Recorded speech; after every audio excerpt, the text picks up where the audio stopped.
ব্যাসরা ফুয়াদ, তাহলে ওই যেই প্রশ্নটা আমি করছিলাম যে নির্বাচনও কি ঝুলে যাবে কিনা, কারণ জুলাই সনদের উপর ভিত্তি করে নির্বাচন বলছেন নাহিদ ইসলাম। আবার সেই যে বৈঠকে, সবশেষ যে বৈঠক ডক্টর ইউনূসের সাথে দলগুলোর বৈঠকে 4-5 দিনের মধ্যে বা কয়েকদিনের মধ্যে ভোটের দিন ঘোষণা করা হবে। পরে প্রধান উপদেষ্টা প্রেস উইং বেরিয়ে মানে এরকম কোনো বিবৃতি দিল না, এবং পরবর্তীতে আলোচনাতেও বলছেন এরকম কোনো আলোচনা নাকি হয়ই নাই। কিন্তু পার্টিগুলো সুনির্দিষ্টভাবে, একজন মোস্তফা জামাল তো বলছেন যে ক্যাটেগরিক্যালি, তিনি শব্দটি উচ্চারণ করছেন।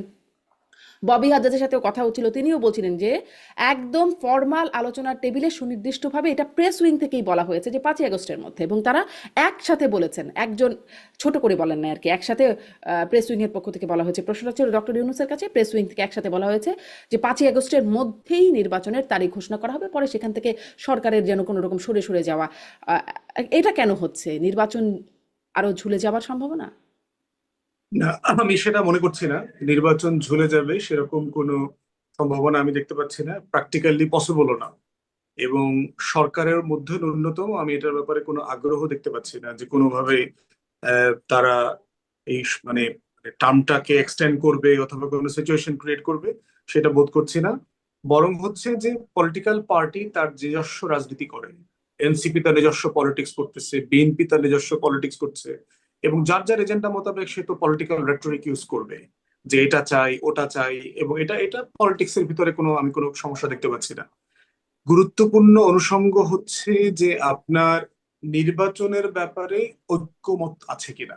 সব দল ওই এই ব্যাপারে কনসেনসাস হয়ে গেছে যে নির্বাচনই হচ্ছে একমাত্র এক্সিট রুট, এবং নির্বাচনটা কখন হবে লার্জলি সব পলিটিক্যাল পার্টি ফিল করছে ফেব্রুয়ারি মার্চ এপ্রিলের ভিতর নির্বাচন হয়ে যাবে।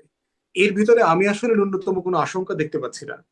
এখন আশঙ্কা হচ্ছে, ধরেন যদি এরকম কোনো সিচুয়েশন আসে যেখানে আমাদের শত্রুরা যারা আছে দেশে এবং বিদেশে, তারা এমন কোনো সিচুয়েশন ক্রিয়েট করছে যে প্রফেসর ইউনূসকে ক্ষমতা ছেড়ে দিতে হচ্ছে, এখানে প্রচুর ষড়যন্ত্র হচ্ছে, এখানে যদি 111-এর মতো একটা সিচুয়েশন তৈরি হয়, অন্তর্বর্তীকালীন সরকারকে ক্ষমতাচ্যুত করবার চেষ্টা করা হয়, সেরকম যদি কিছু হয় সেটার দায়িত্ব তো অথবা ইনফরমেশন তার আমরা এখন বলতে পারবো না। তবে এখন অ্যাজ ইট গোস এইরকম কোনো বাস্তবতা আমি দেখতে পাচ্ছি না। নির্বাচনের গতিতে হয়ে যাবে।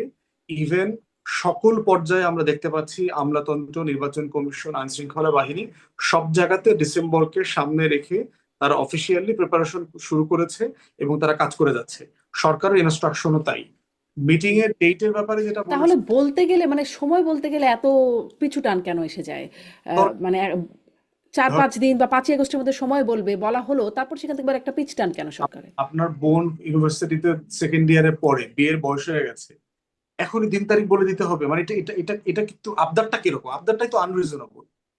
পৃথিবীতে আপনার আমাদের মতো থার্ড ওয়ার্ল্ড এটা দেশে আমার বোনের বিয়ের সাথে কি এই বিষয়টা যায়? নির্বাচন জনমানুষের আকাঙ্ক্ষার সাথে যায় কি আসলে কম্পারিজনটা? পার্টির আবদার গুলো দেখে আমার কাছে তাই মনে হইতেছে যে বিয়ের দিন দে না কেন? আমি এত ভালোবাসি যারে, তাকে তার দিন তারিখটা ঘোষণা করতেছেন না কেন? এবং আপনি নিশ্চিত থাকেন এই সপ্তাহে যদি দিন তারিখ ঘোষণা করে দেয় না, হুম। তারপর বলবে যে 8 মাস কেন আগায় নেন না কেন, ডিসেম্বরে আগায় দেন। এরপরে দেখবেন আগায় আর আবার একটা একটা কনভারসেশন শুরু হবে। এই কনভারসেশন গুলো পরিকল্পিতভাবে করা হচ্ছে। একটা মানুষ পারসিস্টেন্টলি একই কথা বলে যাচ্ছে আপনার, যে আগামী ডিসেম্বর থেকে জুনের ভিতর নির্বাচনটা হবে। উনি এটাকে আরো স্পেসিফিক করে এপ্রিল করে দিলেন। তারেক রহমানের সাথে বৈঠকে ওয়াদা দিলেন সম্ভব হলে ফেব্রুয়ারিতেও করা যেতে পারে। এরপরেও দিন দেন দিন দেন, মানে ধরেন 12ই ফেব্রুয়ারি ঘোষণা করলে এরপরে কি হবে? এটা বদলানো যাবে না। যদি কারো মাথায় দুষ্ট চিন্তা থাকে, চিন্তা করেন যে আমি একটা বদমাইশি করব ডিসেম্বরে, একটা প্যাচ লাগাবো, প্যাচ ট্যাচ লাগায় টাগায় কেওয়াস লাগায় টাগায় দিয়ে আমি এটাকে এক্সটেন্ড করব, সেটাকে দিন তারিখ ঘোষণা করে করতে পারবে না। হুম। তাহলে মানে বিষয়টা তো একটা অযৌক্তিক আলোচনা। মানে আপনি আমাদের মতো একটা দেশে আপনি 8 মাস আগে শিডিউল ঘোষণা করবেন, এটা কিভাবে সম্ভব? এটা কখন হুম। হয়েছে আমাদের? এই বদমাইশি করতে পারে বা প্যাচ লাগানোর চেষ্টা কি কেউ করতে পারে বলে আপনি তা দেখেন? আমি করছি না। এবং এইটা করার ব্যাপারে কোনো ম্যান্ডেট নাই, কোনো সাপোর্টও নাই, পলিটিক্যাল পার্টিগুলোর মধ্যেও নাই, দেশের মানুষের মধ্যেও নাই। কিন্তু প্রায় তো শুনি পলিটিক্যাল পার্টিগুলোর মধ্যে যে এরকম পরিস্থিতি হলে কিভাবে নির্বাচন হবে সেটি। একটা কনসিস্টেন্টলি এফোর্ট দেখতে পাচ্ছি আপনার অন্তর্বর্তীকালীন সরকারকে আন্ডারমাইন করা, ইউনুসকে আন্ডারমাইন করা, অসম্মানিত করা, এবং এগুলো পুরোটাকে আমি অপ্রয়োজনীয় মনে করি। রাদার দেন আমাদের আলোচনাটা আসলে জি, সমস্যা ফোকাস থাকা অনেক দরকার। ধন্যবাদ। ব্যারিস্টার পাটোয়ারি, আপনি মনে করেন কিনা নির্বাচন অনুষ্ঠানটা মানে নির্বাচন আয়োজনটা এই যেমন এই বক্তব্য যে জুলাই সনদের উপর ভিত্তি করে নির্বাচন, জুলাই সনদটাও এখন আসলে ঠিক মতো হয়ে উঠছে না, যদিও ব্যারিস্টার ফুয়াদ ধারণা করছেন যে খুব শীঘ্রই একটা সময়ও বলছেন সে তার মধ্যে হবে, মনে হয় কিনা যে নির্বাচন কোনো অনিশ্চয়তার মধ্যে পড়ে যাবে? আর ওই যে ওই বক্তব্যগুলো, পরিস্থিতি এমন হলে নির্বাচন কিভাবে হবে, তার কোনো প্রভাব বা ওই ধরনের ঘটনার কোনো প্রভাব আসলে নির্বাচনে পড়বে কিনা? দেখেন, অন্তর্বর্তীকালীন সরকার তো ফেরেশতারা চালাচ্ছে না। এটা তো এই বাংলার মাটির মাটি কাদা খায়া এই সমাজের টাউটপাড়ি বাটপাড়ি অসভ্যতার মধ্য দিয়ে যারা বড় হয়েছে, এরাই তো দেশটা চালায়। হুম। আমার লার্নার ফ্রেন্ড এত লম্বা সময়ের ভিতরে তার 16-17 বছরের আয়নায় কি নিজেদেরকে দেখতে পাচ্ছেন? যে 17টা বছরে কিভাবে এই রাষ্ট্রের প্রত্যেকটা প্রতিষ্ঠানকে ভেঙে দেওয়া হয়েছে। উনি অর্থনীতির কথা কারেক্টলি বলেছেন যে অর্থনীতি খুব ভালো না, কিন্তু প্রশ্ন হচ্ছে এটা ভালো না হওয়ার পিছনে কি কারণ? এই যে 16টা বছর রাষ্ট্রের প্রত্যেকটা ইনস্টিটিউশনকে ফ্লট করে দিয়েছে। বাংলাদেশের প্রত্যেকটা ব্যাংক, 40-এ প্লাস ব্যাংক রেড জোনে চলে গেছে। $234 বিলিয়ন তো মানে এই যে মানে পিস অফ আইসবার্গ আর কি, কাইন্ড অফ। তো হুম। সেই জায়গাতে ওনারা দেখতে পাচ্ছে কিনা যে দেশে কোনো প্রতিষ্ঠান নাই। আপনি শুধু বলছেন যে পুলিশ ফাংশন করছে না, কারেক্ট, কেন করছে না? এই 60% পুলিশ তো আওয়ামী লীগের রিক্রুট। তাদেরকে আপনি আনপ্রফেশনালি ব্যবহার করেছেন, তাদেরকে ব্যক্তিগত কাজে দলীয় কাজে লাঠিয়ালি করাইছেন। এখন তো সে প্রফেশনালি কাজ করতে পারে না। সে এবিএম খায়রুল হককে আরো কত বড় চার্জে দিতে পারতো, সেটা না দিয়ে একটা খুনের মামলার আসামি বানাইছে। মানে এই যে বাটপারি কাজগুলো করতেছে পুলিশ, কারণ সে তো প্রফেশনালি কাজ করতে জানে না। তারা কি নিজেদের আয়নায় দেখতে পাইছেন যে আপনার এই যে এগুলোতে আসলে খুব বিতর্ক করার কিছু নাই ব্যারিস্টার ফুয়াদ, এগুলোতে খুব বিতর্ক করার কিছু নাই। এগুলো হয়েছে বলেই একটা গণ অভ্যুত্থান, কিন্তু এগুলোর ফলে এখন আসিফ মাহমুদের বাবার বিরুদ্ধে যে অভিযোগ উঠছে, নাহিদ ইসলামের বাবার বিরুদ্ধে যে অভিযোগ উঠছে, মানে এই অভিযোগগুলোর যে ঘটনা, সেগুলো কি জায়েজ হয় কোনোভাবে? মানে সেগুলোর বিরুদ্ধে ব্যবস্থা না কই? না, মোটেও না, মোটেও না। প্রশ্ন হচ্ছে এটা বলার জন্য আলাপ করবার পরিবেশ বাংলাদেশে আছে কিনা। আছে।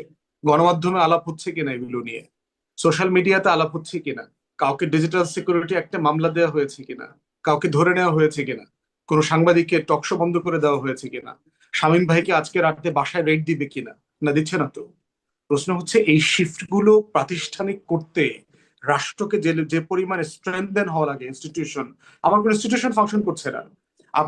আমি হাইকোর্ট নিয়ে সুপ্রিম কোর্ট নিয়ে কথা বলেছি, শামীম ভাই প্র্যাকটিস করেন, একই রকম মাস্তানি চলতেছে প্রত্যেকটা কোর্টে। সিম্পলি আইনজীবীদের ব্যানার পরিবর্তন হয়েছে, একই রকম গুন্ডামি করতেছে। বড় বড় আওয়ামী লীগের বিগ কোম্পানির দায়িত্ব কে কোন কোন উকিল নেবেন এটা নিয়ে ঝগড়াঝাটি হচ্ছে, মারামারি হচ্ছে। আমলারা মানে হেন কোনো দুর্নীতি নাই, সিন্ডিকেট নাই যেগুলো সচিবালয়ে হচ্ছে না। তারপর তো এই প্রশ্ন হচ্ছে এটা অন্তর্বর্তীকালীন সরকার 10 মাসে এই টোটাল একটা ডেভল সিস্টেমকে কিভাবে ফেরেশতাদের সিস্টেমে পরিণত করবে বলেন? এটা প্র্যাকটিক্যাল না তো, একই লোক তো। ব্যারিস্টার ফুয়াদ, আমার প্রশ্নটা হচ্ছে পুরো সিস্টেমকে তো অন্তর্বর্তী সরকার আসলে 10 মাস কেন, অনেক বড় সময়ও আসলে ঠিক করার জন্য একটা সময় দরকার, বা সময়ের সাথে সাথে অপকর্মও বাড়তে থাকে, নানান রকম বিষয় আছে, কিন্তু যারা এই গণঅভ্যুত্থানের স্টেক হোল্ডার, যারা উপদেষ্টা, যারা ক্ষমতায় আছেন, তাদের দ্বারা যে ক্ষমতার প্রভাব খাটিয়ে আসিফ মাহমুদের বাবা নিশ্চয়ই 5ই আগস্টের আগে এই পাওয়ার এক্সারসাইজ করতে পারতেন না, বা নাহিদ ইসলামের বাবা পারতেন না, রিয়াদ পারতো না। এই যে ক্ষমতায় যাওয়ার সাথে সাথে বা ক্ষমতা বান ফিল করার সাথে সাথেই তারা যে অপকর্মগুলো শুরু করে, এটা তো আসলে আগের 17 বছরের ব্যাপার না এখানে। তারপরে এইখানটা এই বিষয়ে কোথায় বিচার, বা এই বিষয়ে কি ব্যাখ্যা, আমরা জবাবদিহি? করেছি যখন আসিফের এপিএস, স্বাস্থ্য উপদেষ্টার এপিএসরা ব্যাপক দুর্নীতি করছে বলে অভিযোগ এসছে, আমরা তাদের ব্যাপারকে কিন্তু বারবার প্রেসে বলেছি দুদককে রেফার করে দেওয়া দরকার, ফৌজদারি অপরাধ সংগঠিত হয়েছে কিনা সেটা দেখা দরকার। এখন দেখেন, আসিফের বাবা একটা ট্রেড লাইসেন্স করেছে, এইটা ফ্যাকচুয়ালি কারেক্ট। এই ট্রেড লাইসেন্স দিয়ে তার ছেলের ক্ষমতাকে ব্যবহার করে সে কোনো কাজ নিয়েছে কিনা এই ব্যাপারে আমি জানি না, আমি দেখি নাই। বলা হচ্ছে নাহিদের বাবা বিএনপি রাজনীতি করতেন, তিনি এখন অফিস টফিস নিয়েছেন, বিভিন্ন জায়গায় মক্কেল দেখেন। তো মক্কেল দেখার মধ্য দিয়ে ক্ষমতার অপব্যবহারটা কোথায় হয়েছে এটা তো আমাকে জানতে হবে। মানে প্রশ্ন হচ্ছে যদি অপরাধ হয়ে থাকে আমি তো চাই এটা বিচার হোক, কিন্তু প্রশ্ন হচ্ছে যে একটা বায়বীয় অভিযোগ দিয়ে যদি কাউকে ডিমিন করা হয়, ডিমোনাইজ করা হয়, সেটা তো জাস্টিফাইড হবে না। কিন্তু প্রশ্ন হচ্ছে যে কেউ যে বিচারের ঊর্ধ্বে না, আইনের ঊর্ধ্বে না, এই ব্যাপারে নতুন বাংলাদেশে আমরা কম্প্রোমাইজ করবার জন্য প্রস্তুত না। যত পাওয়ারফুল লোক হোক আমরা জি সবাইকে সমালোচনা করতে চাই। জি ব্যারিস্টার ফুয়াদ, আপনাকে ধন্যবাদ। আসলে বায়বীয় অভিযোগে আওয়ামী লীগের অনেক নেতারাও গ্রেপ্তার হয়ে আছেন। অভিযোগটা তদন্ত করা হচ্ছে কিনা, অভিযোগের ব্যাপারে আগানো হচ্ছে কিনা, এটার প্রমাণ আছে কিনা, কারণ অভিযোগগুলো তো খুব জলজলি অভিযোগ, মানে ঘটনাগুলোর ভিডিও ফুটেজ টুটেজ দিয়ে করা আছে, সেটাই আসলে এখন প্রশ্ন। সামনে এটার কি হয় সেটাও নিশ্চয়ই দেখবো। অনেক ধন্যবাদ, আজকের মতো শেষ করি।